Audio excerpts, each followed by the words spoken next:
Okay, today we're going to talk about the CyberPowerPC that I got.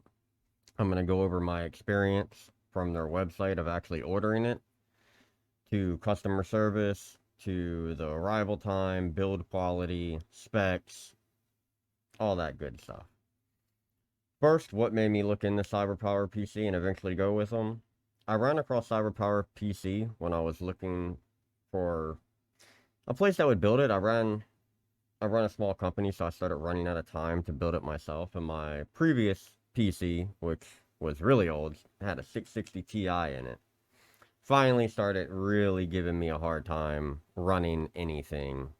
So, as I was looking around, I noticed right away that CyberPower PC had a way better selection of parts and prices.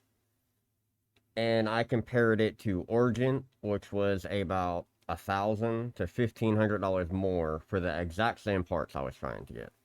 Now, I'm not saying that Origin is bad or anything, because I've seen some really good builds come out of there. But I was looking at price per performance.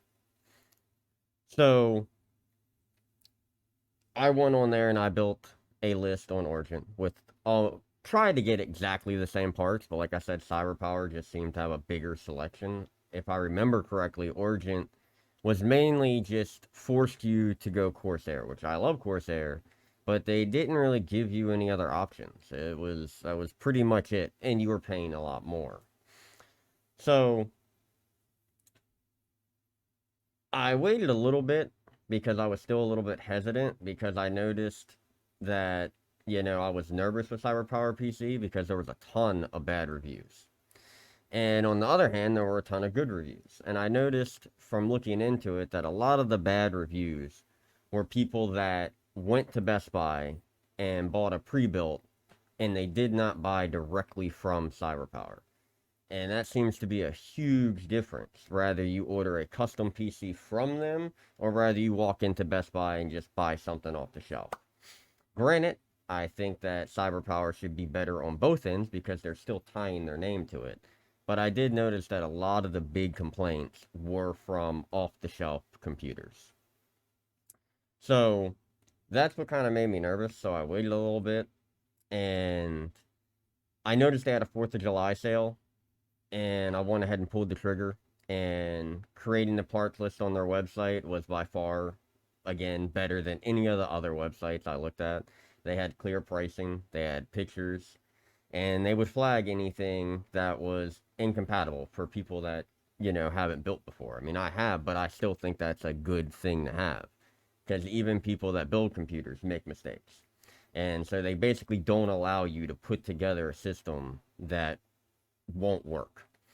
So that was pretty good. The only other problem I had with the part picking out the parts was with fans, but I'll get to that in a minute.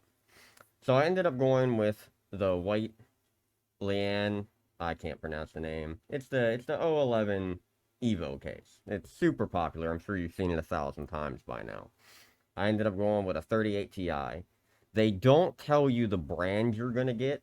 They basically give you whatever they have in stock. And it's new, but they don't tell you if it's going to be Gigabyte, Asus, EVA. They don't tell you any of that. So it's kind of, you hope you get a really good one, but at the end of the day, a 3080 Ti is a 3080 Ti. I mean, if you plan on doing some overclocking, it may be a little bit more important that you are able to pick out the GPU you want. And then I would say maybe CyberPower is not the way you want to go. But I don't really see the need to overclock a 3080 Ti. Maybe you do. I don't. And then I went with a 12th gen Intel i9 12900K. Again, I just don't see any reason to overclock an i9 either. So I went with that. I went with the Asus Prime Z690 motherboard. And I didn't want to go DDR5 yet. They offered it, they had it, but it's still really new. And even though I went 12th gen Intel, I didn't really. I wanted to stick with DDR4 because I knew what I was getting into with DDR4, and I don't see a lot of applications right now using DDR5. So I went with 32 gig G-Skill 3600 Trident Z RGB memory, which you can see behind me. And to cool the processor, I went with a Corsair H150i Elite AIO cooler with the LCD screen, which I think my mic's in the way, but oh, that's gonna. But you can see it a little bit. I'll put some pictures up in between showing the build, and I'll put a little video at the end of this where you can get a good look. There is a video of just B-roll of the actual computer itself too on my channel. And then I went with a Thermaltake 1200 watt power supply. I also, went with M.2 drive, but I'll list the full specs below. But the main parts is I got a 3080 Ti, 12th gen Intel, and G-Skill RAM. The problem I ran into is the case didn't come with fans, which is not a problem until you go to pick out the fans. They only allow you to pick out 3-packs for most brands. Like, I wanted to get all Corsair fans. That way I could hook up everything in, the IQ software and run it all together. But even if you want to pay for it, they will not let you pick 2 3-packs, and they don't have 6-packs. So the only fans they had a 6-pack in were some random no-name RGB fans. So I went ahead and got those and used them as a placeholder, and I figured, I would just replace the fans later on my own time. A little bit annoying, but not a deal breaker. So I had my parts picked out, and I was ready to go. I also paid an extra $19 for professional cable managing, which in all honesty, I've seen behind computers that have came out of there that they didn't pay for that. It kind of looks the same to me. I kind of feel like they do good cable management, whether you pay for it or not. So looking back, I might not have picked that. I definitely wouldn't have picked it knowing what I know now, but I'll get to that in a minute. So I paid $19 for that. I paid an extra $79 for their 3-day rush, which basically means they'll have your computer built and completely ready to ship within 3 days. Now, that's not to you. That's just ready to ship from their warehouse in 3 days. So I paid an extra $79 for that. I paid an extra $100 and something for 2-day air shipping with USPS. And an extra $19 for their Ultra packaging solution, which is basically where they take the inflatable foam and stick it in the case, and it makes sure the GPU don't come loose or in the socket. I think they should do that automatically, especially when I tell you my total and you're spending this kind of money on a PC. I believe that there shouldn't even be an option for an Ultra packaging solution. You should already be doing the best packaging you should. That's just my, opinion, but I paid for it. I also had a coupon for 4th of July, which was 5% off an order over $1,000. So that saved me $176 and some change, which brought my grand total after taxes, everything, to $3,652.97. So about $350 short of $4,000. So I ordered this computer on the Saturday before 4th of July. Estimated shipping date was, estimated shipping date was the following Friday, because I paid for that rush. Thursday came around and my order was still at the building phase, because when you order the PC from them, you're able to sign in and it gives you updates on what process your computer is in, rather it's still in receiving, rather it's in building, rather it's in the warehouse, rather it's in, quality control and the checking. And my computer was stuck on building when Thursday came around.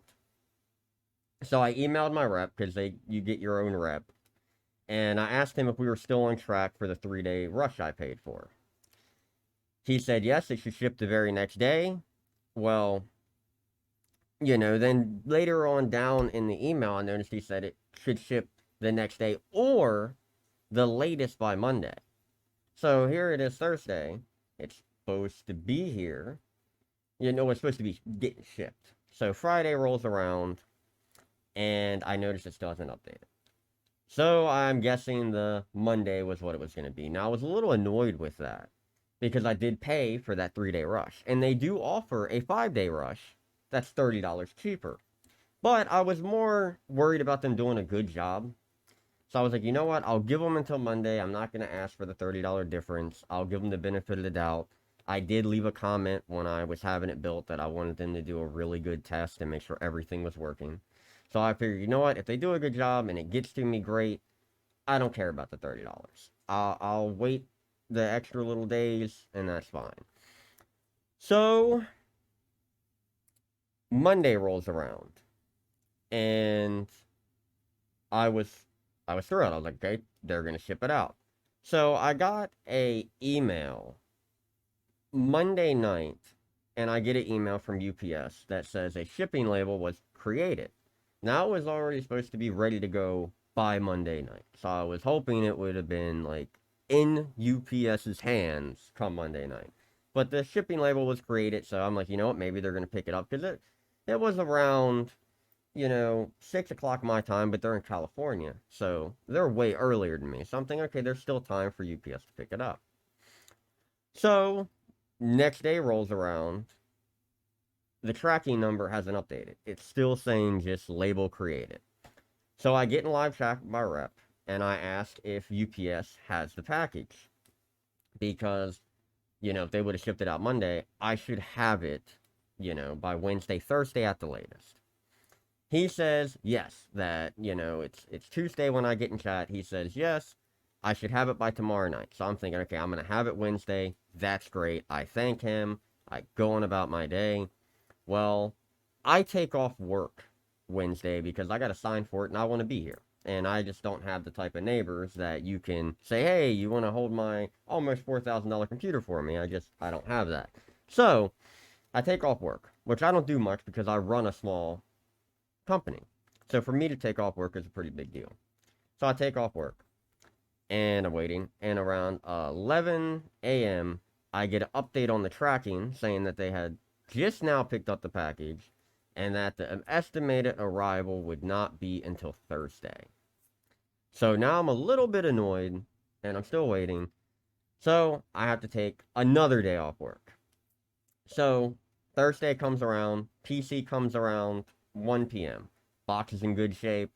They packaged it well. They actually put the PC in the case box and then put that box into a bigger brown box. And they had really, really good packaging around it. Like, I'll give them that. They did a really good job packing. There was no dings, no dents, no nothing. So, at this point, just seeing the box, I'm pretty happy. So, I open the box up, get the computer out. Everything looks great. There's no dings, there's no dents, there's no broken glass. I open it up, I check to make sure the CPU's not loose. That didn't fall out. Everything's tight. Everything seems fine. Only thing they did that I did not care for too much, but I understand their marketing, is they put this, like, crappy iBuyPower sticker, like, right on the front of the case. And it's one of those, like, metal stickers with a really strong adhesive. And I had a hard time getting it off. So needless to say, that was a little bit annoying. But I got it off. Everything was fine. So I plug it in. Everything boots up. No problem so far. Fans are on. Lights are on.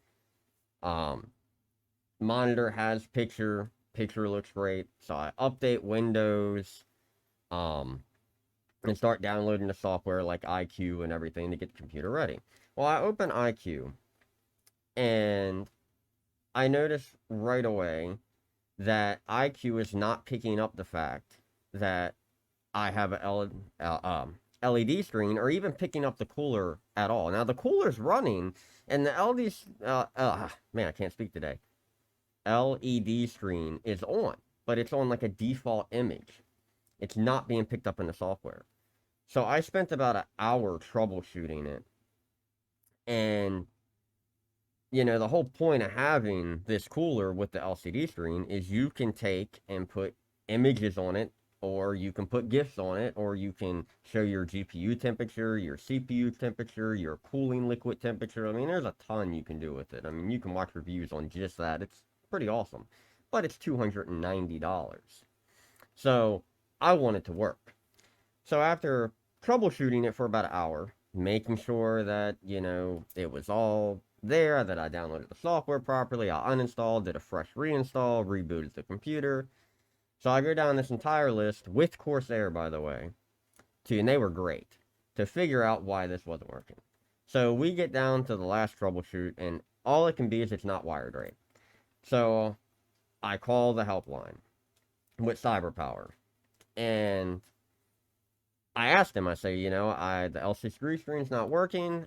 I went through all these trouble steps, and they answered. I was only on hold for like 5 minutes, and they weren't enthusiastic, but they weren't rude. Like, he was answering questions. He was more than happy to help, and he tells me, he's like, well, you know, have you checked to make sure it's all plugged in? And I was like, I don't mind doing that, but if I pop the back off of this case, I said, I have two complaints here. I said, one, I don't want it to void the warranty, or if something goes wrong later, I don't want you saying, well, you were back there messing with wires, and that's why this went wrong.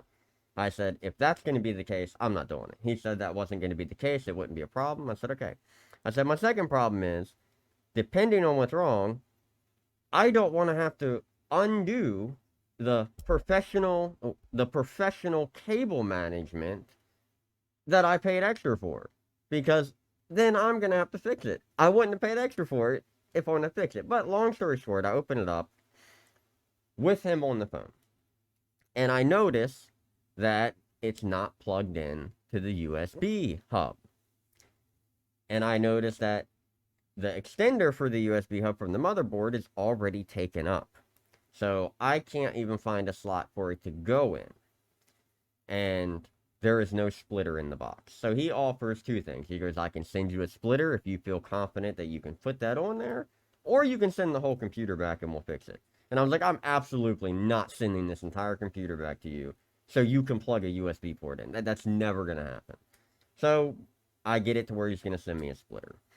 Well, I hang up with him, and I'm putting the back on, and I realize tucked off in the corner is a little USB splitter where it comes off. So they did put it in there, they just didn't plug it in. So I plug it in, go back to the software, it picks it right up, the screen's working perfectly now. My only complaint with that is, if somebody that didn't know anything about computers at all, and just ordered this computer and got it here, and it wasn't working, and they didn't even know how to troubleshoot it or what to look for or anything else, they would have had to basically send their entire computer back for one cable not being plugged in because of the way the cables are in the back. It's really hard to see any of them. Like, it's decent cable management, but it's definitely not the best I've ever seen. I mean, it's out of the way. It's packed away, but it's packed in there so tight that to get to anything, you'd have to take apart everything. I got extremely lucky with it being up top, and I didn't have to undo any of the cable management. So I get that going, and then a couple days go by, and I realize I can't control my fan speed with the Corsair fans, no matter what I do. Now, I believe they're hooked up in a way that still works, because when my CPU starts warming up, the fans will rev with it, but I have no control over it like I should. So I take the back off, and I find the commander core. And I realize that the Corsair fans, they have the RGB plugs in the commander core, but not the actual Corsair fan controls plugged into it. They have these random cheap fans plugged into it that I'm going to replace anyway. And for the life of me, I have no idea why they would do that, because the commander core doesn't work with these fans with fan speed. So, needless to say, at some point, I'm going to have to take these fans out, which I was going to do that anyway, so it doesn't bother me too much. But I could see if somebody didn't already plan on doing that, where that could be a little bit annoying.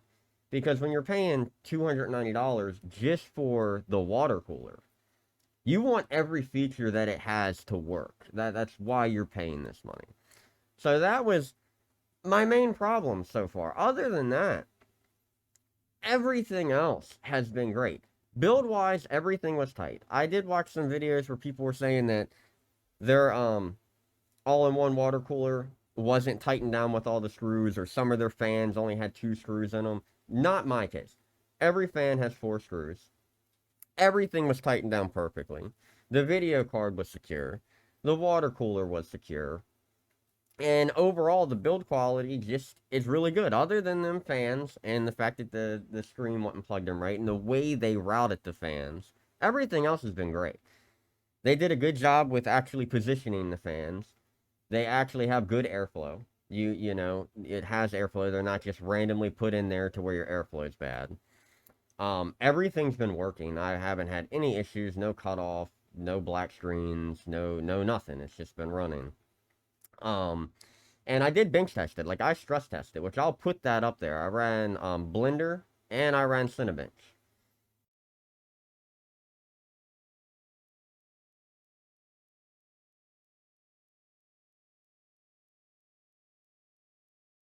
And as I was running them, you know, I'll put the temperatures up, but where is it at? I think I do.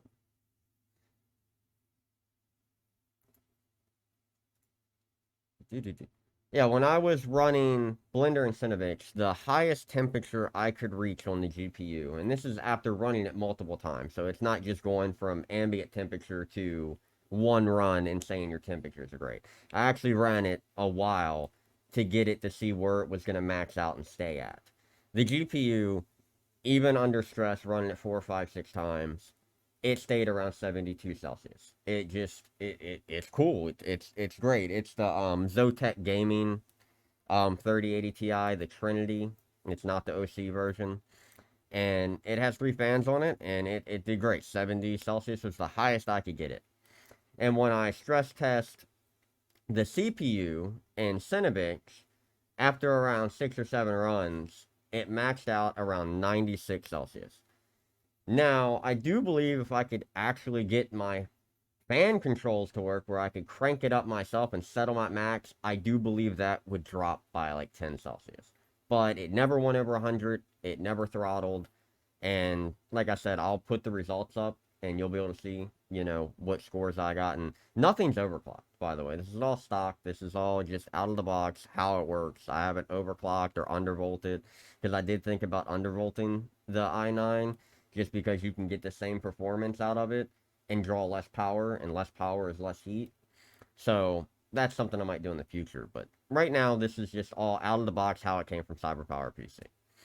And video games wise, such as Doom, Final Fantasy Online, Valheim, Overwatch, Valorant, um, Call of Duty, all on as the max settings. If it had Ultra, I put it on Ultra. Like if it had a setting, I maxed it out. And I got great frame rates. There wasn't not one game I was getting under 100 frame rates. Now, granted, that's not at 4K. That's at 1080p and 2K. So, you know, I don't have a 4K monitor yet. Working on it because I feel like having a 3080 Ti and an i9, I have to have a 4K monitor. But so I can't give you like 4K benchmarks.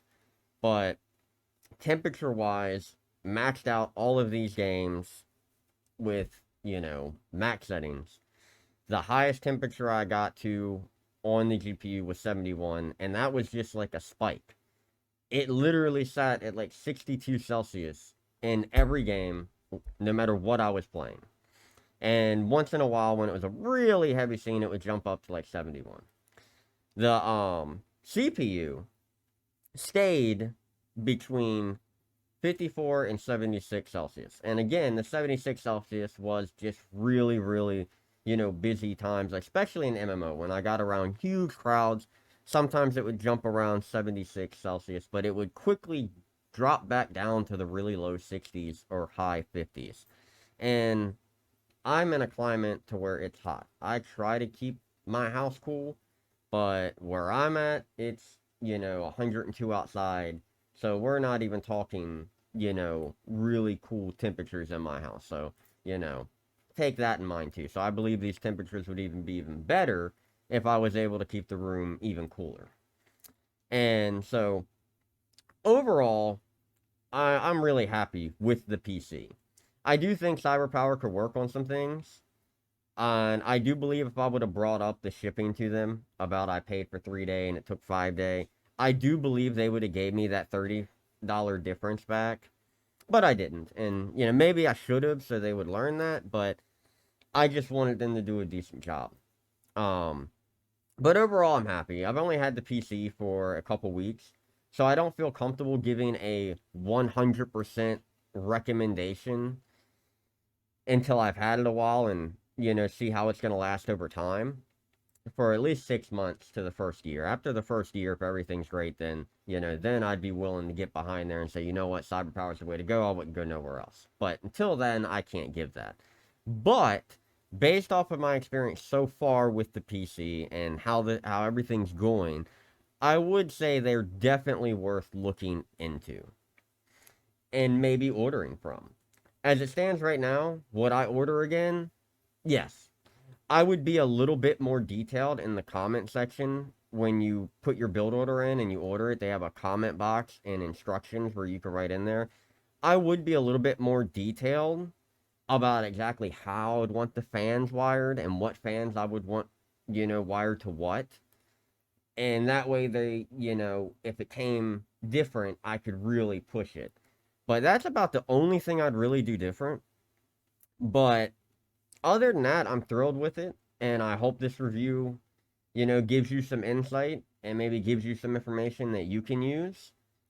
And, whether you're ordering your first PC, your second PC, or your fifth PC, or whether you were like me and you just didn't have time to build another one, hopefully this information will, make you a little bit more informed. Because I know when I was looking into CyberPower and I was running into these horrible reviews, and then I'd run into like a couple really good reviews, it was really confusing because I was having a hard time finding people that actually got custom built PCs from them. Not that, I've seen a lot of people that just went to Best Buy and bought a computer and brought it home and, oh, CyberPower sucks. Or I've seen a lot of people that, didn't know much about computers and brought it home and they seen it wasn't, the video card didn't say NVIDIA on it and it was a Gigabyte 3070 or whatever. And they thought that they got, something bad because it didn't say NVIDIA. They didn't realize that a Gigabyte, is just, it's still NVIDIA, just, process. But you know what I'm saying. They didn't understand that. So a lot of the reviews I noticed were people that didn't know much about computers, buying computers and not knowing what they should have expected for the price points and what they were getting. And some of it was CyberPower's fault. Not that I'm taking up for CyberPower. There are some reviews out there that, they got messed up computers. So, but I couldn't really find a lot of people going in detail about their custom computer experience with them. So I wanted to put this out there and hopefully that, if there's somebody out there looking for the same thing I was, that now they have more information. And I will be doing updates on this every couple months. That way we can know over time how it's holding up and you can. And that way, if you're thinking about ordering a computer, maybe not today, but next year, maybe when income tax comes in or something like that, and you're thinking about CyberPower, you can check back here, and I will have videos telling you how it's doing, and you'll be able to see how it holds up over time. And if that's something you're interested in, just like the video, subscribe, and you'll know when it's posted. I appreciate y'all for tuning in.